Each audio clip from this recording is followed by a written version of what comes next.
안녕하세요. 남숙 작가예요. 오늘은 D님 이야기 들어볼게요. 저는 직장생활, 가족생활 모든 면에서 큰 문제는 없이 살고 있는 직장인입니다. 그런데 요즘 이렇게 사는 게 맞나 싶어 괴롭습니다. 마치 감정 없는 기계처럼 살고 있는데 이게 정말 문제가 없는 걸까요? 어릴 때는 최소한의 인간관계와 감정으로 이성적으로만 세상을 바라보는 게 너무 편하고 좋았는데 40대인 지금은 공허감을 느낍니다. 아침에 알람이 울리면 지겹다. 또 하루 계속 잠이나 자고 싶다 라고 생각합니다. 그 생각으로 하루를 시작하지만 일어나 씻고 출근 준비를 하게 되면 너무나 완벽하게 하루를 잘 지내고 옵니다. 만약 운석 충돌로 내일 지구가 멸망한다는 뉴스를 들어도 그렇구나. 다 같이 망하는구나. 한번 왔다 가는 인생 특별히 아쉬울 것도 없다 하면서 아무렇지도 않게 잠들 수 있을 것만 같은 기분입니다. 소리와 컬러가 없는 무성 흑백 영화 같은 삶에 지쳐가는 저를 느낍니다. 뭔가 사람들과 더불어 사는 맛 같은 것을 느끼고 산다면 이 상태에서 벗어날 수 있을 것만 같습니다. 작가님의 표현을 빌리자면 세상에 조금 더 친절해져야 하는데 그 벽이 잘 안 깨집니다. 제가 자존감이 낮고 불안도가 커서 그런 것 같기도 합니다. 가벼운 인간관계를 좀 더 만들고 사무적이 아닌 감정적으로 누군가를 대하는 게 좀처럼 변화가 안 됩니다. 회사에서 사람들을 대할 때 좀 더 사람 냄새 나는 사람이 되고 싶지만 저는 겉으로 친절하지만 온기 하나 없는 로봇처럼 사는 것 같습니다. 제가 궁금한 건 이런 제가 제 성향 그대로도 삶을 재미있고 따뜻하게 살 수 있는데 진단을 잘못한 건가? 아니면 변화를 하는 건 맞지만 제가 용기를 못 내고 있는 건가 하는 것입니다. 온기 없는 삶을 사는 저, 이대로 괜찮을까요? 말씀을 요약해 보면요. 사연자님은 직선적이고 단선적인 사고를 하는 분이시고요. 일상에서 감정 부여를 별로 하지 않는 성격인 것 같아요. 그동안은 감정에 휘둘리지 않으니까 속편하게 살았는데 지금은 돌아보니까 이게 아니다 싶으신 거죠. 사람들하고 감정적 교류가 있는 게 사람답게 사는 거다 싶은데 지금 와서 이게 변화가 잘 안 되니까 난감하신 거죠. 사실 이건 어떤 사람들은 굉장히 부러워하는 성격 유형이기도 하거든요. 그 MBTI 성격 유형 중에서 그 두 번째 인식 기능에 관한 건데요. S냐 N이냐 차이가 이렇다는 거예요. S가 감각형이고 현실주의자가 많은 유형인데요. 이런 사람들은 머리 감을 때 아무 생각을 안 한다는 거예요. 저는 그 얘기를 처음 듣고 굉장히 충격받았던 기억이 나요. 샴푸하는 상황이라는 게 눈도 못 뜨고 또 물소리 때문에 소리도 차단되고 멀티태스킹이 안 되는 상황이잖아요. 아주 단순한데 그 행위 하나만 할 수 있는 상황인 거예요. 그럴 때 머리에서 온갖 잡생각이 다 스쳐 지나가는 게 저한테는 너무 당연한 거예요. 사람이 아무 생각을 안 하고 의식이 비어있는 상태가 있을 수 있다는 게 저는 너무 신기하고 부러웠어요. 저는 샴푸할 때 20년 전 철없이 행동한 것도 생각나서 괴롭고 그렇거든요. 근데 모든 일에는 장점과 단점이 다 있기 마련이잖아요. 사연자님도 그동안 속편하게 살아서 좋기는 하셨지만 인간적인 감정 교류가 없는 삶이 힘들고 뭔가 변화의 필요를 느끼신 것 같아요. 오늘은 이런 문제를 여러 면에서 한번 같이 살펴볼게요. 첫 번째, 사람들을 기쁘게 해주는 연습을 해보세요. 이게 문장 하나로는 간단하지만 여러 의미를 포함하고 있거든요. 이 부분 한번 귀 기울여서 잘 들어보세요. 먼저 나 자신을 위해서 이렇게 하는 거예요. 사람들이 마음이 제일 힘들 때가 나 자신한테만 관심이 있고 나 자신에 대해서만 생각할 때예요. 보통 사연자님 같은 종류로 고민하시는 분들 공통점이 인생에서 상대적으로 큰 걱정거리가 없는 시기에 있다는 거거든요. 이게 팔자 편하니까 나오는 꽃노래다 이런 말이 아니에요. 사람이 살아간다는 건 누구한테나 힘든 일이니까 사연자님도 지금 힘든 부분이 분명 있으실 거예요. 근데 그동안 성실하게 일하고 책임감 있게 살면서 하나하나 나이대에 맞는 인생 과업을 막 성취하면서 사셨을 거예요. 30, 40대가 인생에서 제일 바쁘고 하는 일도 제일 많고 그런 시기니까 바쁘게 달려오셨을 거예요. 이런 시기에는 사실 바빠서 뭘 막 생각하면서 살지 않아요. 그런데 이제 어느 정도 안정을 찾으면서 나를 돌아보게 되는 여유가 생긴 거예요.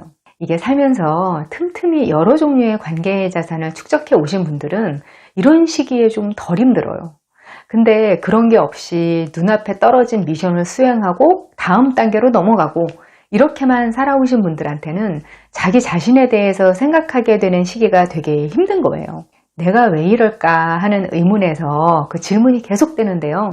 원래 성찰은 명상하듯이 생각만으로 오는 게 아니에요. 외부 세계하고 만나고 거기서 자극을 받고 그 자극에 내가 어떻게 반응하는가 그걸 관찰하면서 사람이 성장하고 또 자기를 알게 되는 거거든요.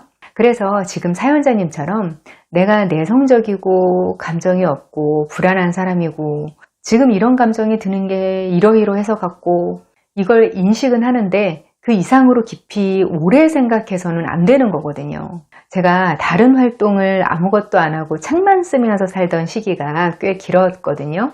자료조사하고 인터뷰, 구상 작업 다 끝내고 혼자 집중해서 집필만 하는 시기가 매번 있었어요.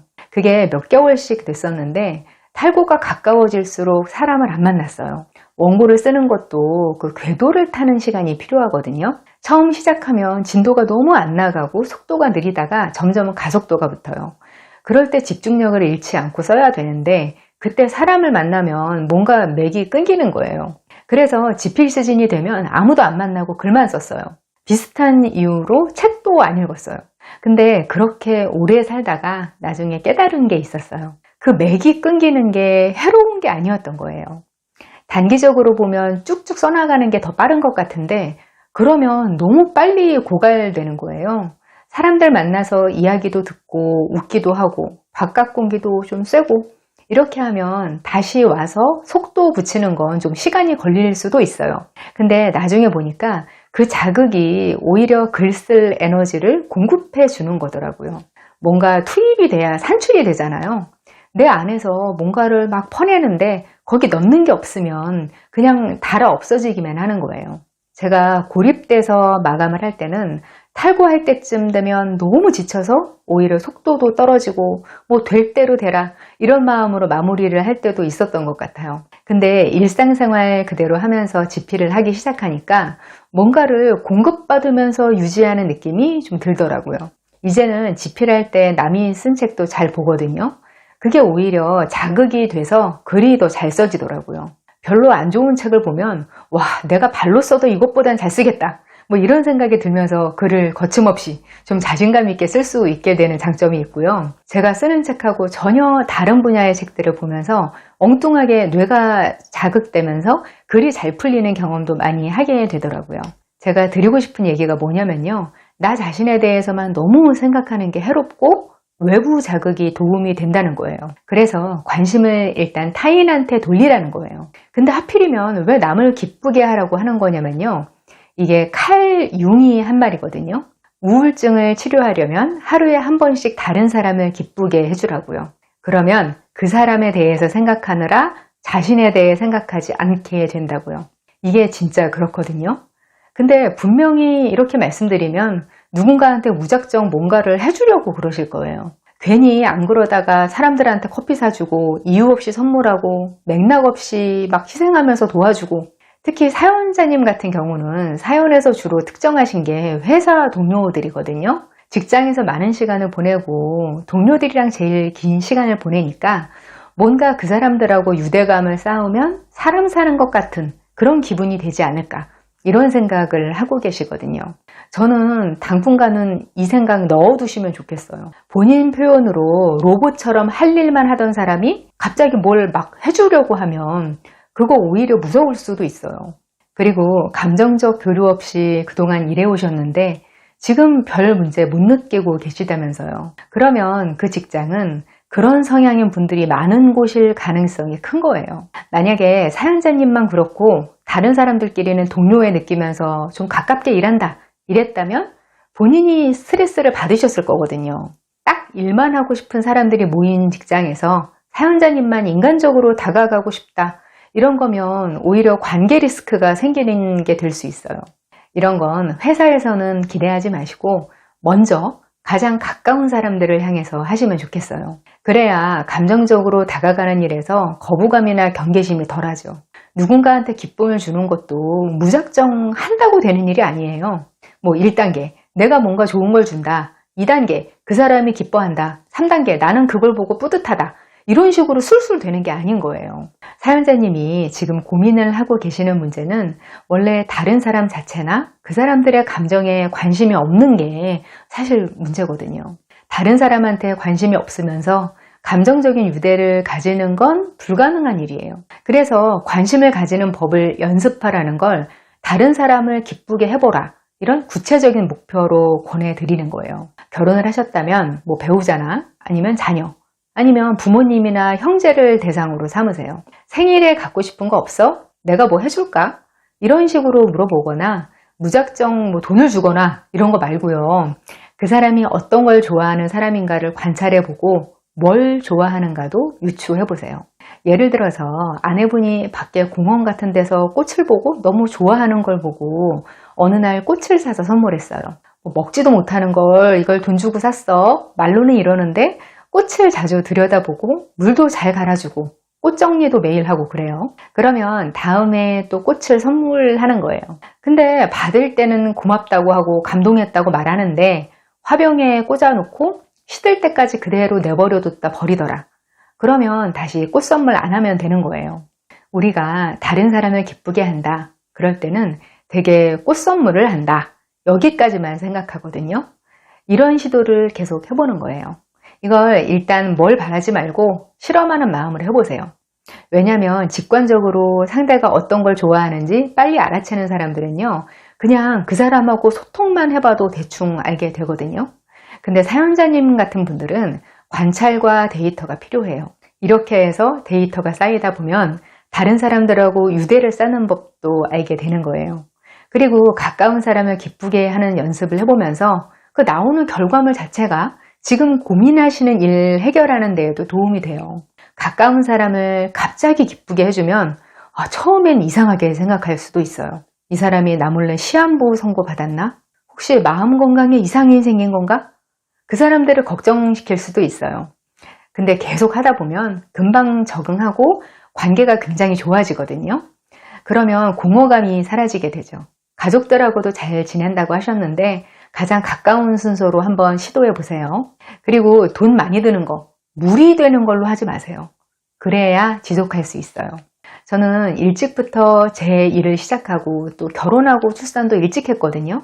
그러면서 일을 통해서 뭐 여러 번 정점도 찍어보고 돈도 갑자기 많이 벌어보고 사람이 겪을 수 있는 기쁨들을 굉장히 다양하게 느껴봤어요. 그런데 진짜 쾌감은 내가 가치 있는 사람한테 뭘 해줄 수 있을 때, 그리고 그 사람이 기뻐하는 거 볼 때, 그때 느끼게 되더라고요. 실제로 심리학이나 뇌과학 연구에서도 이타적인 행동이 이기적인 행동보다 쾌락 호르몬이 더 많이 나온다는 결과가 많이 있어요. 장점이 너무 많은 일이니까 꼭 실천해 보시기 바랍니다. 두 번째, 번아웃이 온 건 아닌지 살펴보세요. 사연자님은 굉장히 성실하시고 묵묵히 한결같이 일하는 그런 성품이신 것 같아요. 이런 분들이 무던해서 직장 생활에 잘 맞는 성격이신데요. 잘 사는 사람들이 잘 해내는 것 같다가도 어느 날 툭 에너지가 고갈되는 경우가 꽤 있어요. 제가 전에 번아웃에 대한 책을 쓰신 상담가 장재열 작가님을 라이브에 초대해서 이야기를 들어본 적이 있었는데요. 사람들이 번아웃 하면 막 하루 3시간씩 자면서 미친 듯이 일하는 사람, 분단위로 쪼개서 바쁘게 사는 사람, 이런 사람들만 번아웃이 오는 줄 안다는 거예요. 근데 번아웃이 제일 많이 오는 직종 1위가 뭔 줄 아세요? 바로 전업주부라고 해요. 우리가 생각하는 전업주부는 그래도 직장에서 실적 압박을 받거나 사업가들처럼 자금 압박에 시달리면서 스트레스 받거나 이런 종류가 아니니까 살아남기 위해서 치열한 부분이 좀 덜하니까 우리가 알고 있는 번아웃은 좀 덜 오지 않을까 이렇게 생각들 하신다고 해요. 여기서 번아웃이 오는 원인을 유추해 볼 수 있는데요. 절대적인 노동량이나 스트레스 정도가 번아웃의 원인이 아니라는 거예요. 내가 투입하는 노력에 비해서 보상이 돌아오지 않는다. 이렇게 본인이 느끼고 이게 긴 시간 누적이 될 때 번아웃이 온다고 하더라고요. 전업주부가 업무 강도는 사람마다 다를 수 있어도 퇴근도 없고 휴가도 없잖아요. 그러면서 보상이 뚜렷하게 돌아오는 일이 아니니까 번아웃이 오기 쉽다는 거죠. 어쩌면 아무 문제 없다고 스스로 생각하시지만 번아웃이 온 것일 가능성도 있거든요. 단순하게 사는 게 공허하다, 무미건조하다 이런 생각이 들고 이게 그냥 지나가면 괜찮거든요. 근데 이런 감정이 지속되고 만약 우울감이나 무기력감도 같이 오는 거라면요. 번아웃 관련해서 정보 찾아보셔서 한번 자신을 살펴보시는 것도 좋겠다 싶어요. 오늘 준비한 이야기는 여기까지고요. 도움이 되셨다면 구독, 좋아요 부탁드려요. 저는 다음 이 시간에 여기서 다시 만나요. 기다릴게요.